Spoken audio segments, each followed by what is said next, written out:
ትልቁ ማወቅ የሚፈልጉት የመዳም ቅመሞች ጥያቄ ዛሬ ሊመለስላቸው ነው ማለት ነው።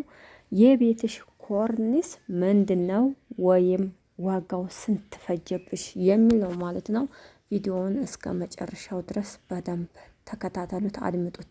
አሰላሙ አሌይኩም ወራህመቱላህ ወበረካቱ። ውድና የተከበራችሁ የመንሱራት ዩቲዩብ አድማጭ ተመልካቾቼ እንደምን አላችሁ? በያላችሁበት ሰላማችሁ ይብዛ። ሰላም ለሀገራችን ይሁን እያልኩ ዛሬ በአዲስ ቪዲዮ መጥቻለሁኝ ማለት ነው። እንግዲህ ብዙ የመዳም ቅመሞች በተደጋጋሚ የጠየቁኝ ጥያቄ አለ ማለት ነው። እሱን ግልጽ ላረግላችሁ መጥቻለሁ። ቪዲዮውን ላይክ እያረጋችሁ አግዙኝ፣ አበረታቱኝ። ወደ ሀገሬ ልጆች እንግዲህ እንደምታውኝ ያው መንገድ ላይ ነኝ፣ ከቤቴ ወደ ገጠር እየተመለስኩኝ በዛውም ቪዲዮ ልስራላችሁ ብዬ አስቤ ነው ማለት ነው። እንግዲህ ስለ ኮርኒስ ስነግራችሁ ያው የአሁኑ ሰዓት ያለውን የዋጋ ሁኔታ ባላቅም ይሄ ያው ትንሽ ቆይቷል ማለት ነው። ያው ቤቱ እንደተሰራ ወዳው ነው ኮርኒሱ የተገጠመው። 30 ሺህ ብር ነበረ ለአራት ክላስ የፈጀው ማለት ነው። የዛ ጊዜ እንግዲህ 30 ሺህ ብር ማለት በጣም ብዙ ብር ነው። ይሰራል ማለት ነው። በአሁኑ ሰዓት እንዳታስቡት ለማለት ፈልጌ ነው ማለት ነው። አሁን ላይ እንግዲህ እንኳን 30 አይደለም 40 50 አይገኝም ማለት ነው። በየሰዓቱ ሁሉም ነገር እየጨመረ ስለሚሄድ ማለት ነው። እና በአሁኑ ሰዓት ደግሞ ማሰራ ከፈለጋችሁ እንደ ፕላስቲክ ሆኖ ራሱ የጨርቅ መጥቷል ማለት ነው። በጣም ጽድት ያለ ዲዛይን ያለው በጣም የሚያምር ማለት ነው። እሱ ደግሞ ካስጠላችሁ ያው ግዴታ ሙሉ ጂፕሰም ማድረግ ነው ያለባችሁ። የኔን ቤት እንግዲህ ያተረፈው አላህ ነው። በዛ በጦርነቱ ብዙ ስቃይ ደርሶበታል። የዛን ሰዓት እንግዲህ ጂፕሰም ሆኖ በሆነ ያው ፍርስርስ ብሎ ኪሳራ ነበር የሚሆነው ማለት ነው። ግን አንዳንድ ቦታ ላይ ተበሳስቶ ምናምን ነገር ያው የሚነሳሳ ነገር ስለሆነ ተቀይሯል ማለት ነው። ያኔ የተነዳደለው እና እሱ ጠቅሞኛል። ጂፕሰም ሆኖ በሆነ በጣም ትልቅ ኪሳራ ነበር ማለት ነው። የመሰንጠቅ ባህሪ የመፈርፈር ባህሪ ስላለው ያስቸግራል ማለት ነው። እና ግን ያው ከጦርነቱ በኋላ ያሉ ብዙ ያሰሩ እህቶቻችንም አሉ። አሁንም አቅማችሁ ከፈቀደ ከቻላችሁ ጅብሰሙን ብታሰሩ ወይም ደግሞ የጨርቁ ወላሂ ላዚም ጨርቅ ነው ወይስ የፕላስቲክ ነው ብላችሁ አትለዩትም ማለት ነው። በቃ በጣም ደስ የሚሉ ዲዛይኖች ወይም የልብሱ ሁኔታ የሚያማምሩ አሉና እነዛን ብታረጉ የተመረጠ ነው ብዬ አስባለሁኝ ማለት ነው።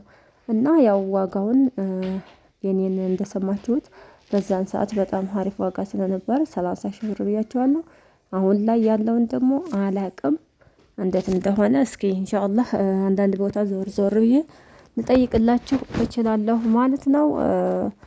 እንግዲህ ያው ወደ ቤተሰብ ወደ ገጠር እየተመለስኩኝ ነው ማለት ነው። እና ቤተሰብ በቃ ወይ በአንድ ፊቱ ግቢ ጥለሽን ሄድሽ እያሉኝ ያው እኔም ልቤ ስላልቆረጠ መልሼ ወደ ገጠር ማለት ነው። እንግዲህ በጠዋት ተነስቼ ከቤቴ ጮሬ ዋጋ ወደ ገጠር እየተጓዝኩ ነው መንገድ ላይ እንደምታዩኝ ማለት ነው።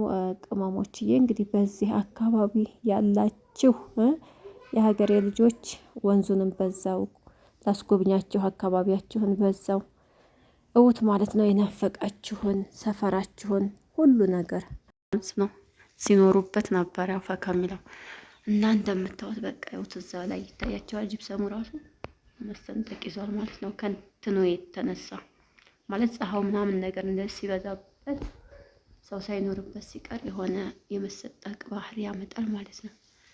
እና ያው ሙሉ ኮርኒሱ ራሱ ለምን ሙሉ ጅብሰም አላሰራሽም ያላችሁ ልጆች ነበራችሁ። ያው በጁንታው በጦርነቱ ይፈራርስ ነበር ማለት ነው። እንትን ሆኖ በሆነ ጅብሰም ሆኖ በሆነ በጣም ይፈራርስ ነበር። ይሄ ራሱ አንዳንድ ቦታው ላይ ተነዳድሎ ተቀያይሮ ነው ማለት ነው እንጂ ጅብሰም ሆኖ በሆነ ያው አለቀልኝ ነበረ ሁሉም ነገር። ብቻ አልሐምዱሊላህ ረቢል ዓለሚን ሁሉም ለበጎ ነው። እዚህ ደርሰናል። እንግዲህ የወደፊቱን አናውቀውም ማለት ነው። ያለፈውን እያወራን ወደፊት ቀርሞ መንገዱ ያልቃል እንዴ? ደግሞ እኮ ጠፋኝ። አሁን ለታስመጣ በዛ በመንደሩ ገብቼ በቃ ድንብር ብሬ ወጥተው እንደገና የሆኑ ሰዎች አሳዩኝ ማለት ነው። እና አሁን ራሱ መንገዱ ጠፋኝ። የት ነበር የሄድኩት እያልኩኝ ፍለጋ ላይ ነኝ ማለት ነው። ያው ርቄ የማልጠፋ መቼም ቀላል ነው። እና እስኪ ገላና ወንዙ ልብስ ያጠባችሁ ማለት ነው። በዓል ምናምን እንደዚህ ሲደርስ ሰብስባችሁ ገላና የምትመጡ ማለት ነው። ብዙ ቅመሞች አላችሁ። ወደዛ እየደረስኩ ነውና አሳያችኋለሁ ማለት ነው።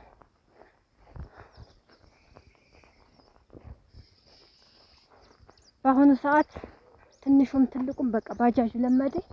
በእግር መጓዝ ቶሎ በቃ መሰልቸት፣ መድከም፣ ጉልበታችን ውሃ ሆኗል ብዬ ነው የማስበው ማለት ነው። ሱብሃንአላህ ስንት ተመላልሰን ስንት በቀን 2-4 ጊዜ ሀይቅ እንደማንመላለስ አሁን ላይ ግን ለአንድ ጊዜው ከባድ ነው ብቻ። እና ወደ ውሃው እየደረስኩ ነው።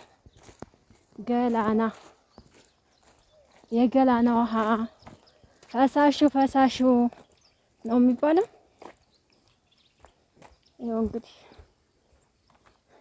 ያው ካሜራው ራቅ ያለ ነው፣ እየቀረብኩ ነው እንግዲህ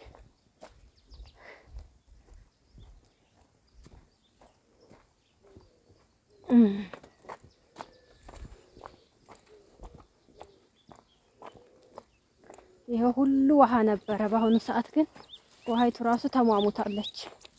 ውሃ ብዙ የለም። ያቺ የምታውቋት ገላና የምትንቦራጨቁባት በቃ ባጭር ቀርታለች።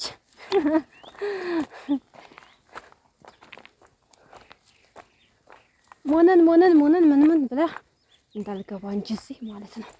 ቢስሚላህ እንዳልወድቅ ብቻ ውረይ። ማንኛው ላይ ነው የምረግጠው? አውዝ ቢላህ